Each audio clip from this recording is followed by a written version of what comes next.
Synopsis of the Books of the Bible. Job. By JND Darby.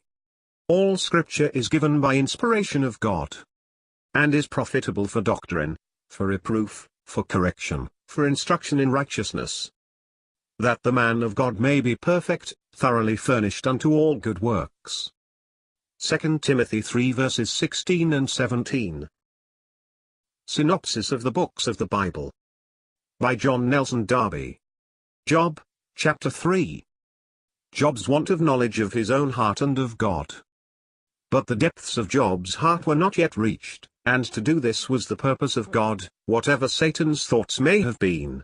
Job did not know himself, and up to this time, with all his piety, he had never been in the presence of God. How often it is the case that even throughout a long life of piety the conscience has never been really set before God. Hence peace, such peace as cannot be shaken, and real liberty, are not known as yet. There is a desire after God, there is the new nature, the attraction of His grace has been felt, nevertheless, God and His love, as it really is, are not known. If Satan is foiled, the grace of God having kept Job's heart from murmuring, God has yet His own work to accomplish.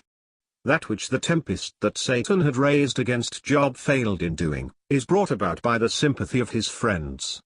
Poor heart of man! The uprightness and even the patience of Job had been manifested, and Satan had no more to say. But God alone can search out what the heart really is before Him, and the absence of all self-will, perfect agreement with the will of God, an absolute submission like that of Christ, these things God alone could test, and thus lay bare the nothingness of man's heart before Him. God did this with Job, revealing at the same time that He acts in grace in these cases for the good of the soul which He loves. Job's self-satisfaction, the pride of his heart. If we compare the language of the Spirit of Christ in the Psalms, we shall often find the appreciation of circumstances expressed in almost identical terms, but instead of bitter complaints and reproaches addressed to God, we find the submission of a heart which acknowledges that God is perfect in all His ways. Job was upright, but he began to make this his righteousness, which evidently proves that he had never been really in the presence of God.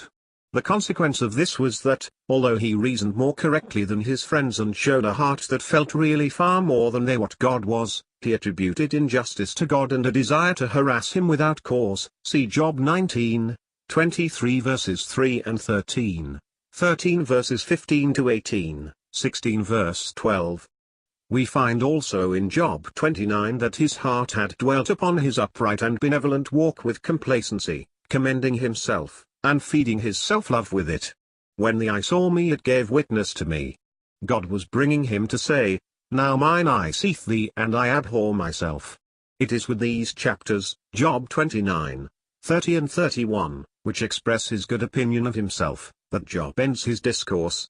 He had told his whole heart out. He was self-satisfied. The grace of God had wrought and in a lovely way in him. But the present effect through the treacherousness of the human heart, and not being in God's presence which detects it, was to make him lovely in his own eyes if, Job 9, he confesses man's iniquity. For who can deny it? And especially what converted men? It is in bitterness of spirit, because it is useless to attempt being just with such a God. Job 6, as well as the whole of his discourse, proves that, whether it was the pride of his heart which could not bear to be found in such a state by those who had known his greatness, a state which pride would have borne in stubbornness alone, or sympathy which, in weakening that had left him to the full sense of it, it was the presence and the language of his friends that was the means of bringing out all that was in his heart. We see also in Job 30 that the pride of his heart was detected,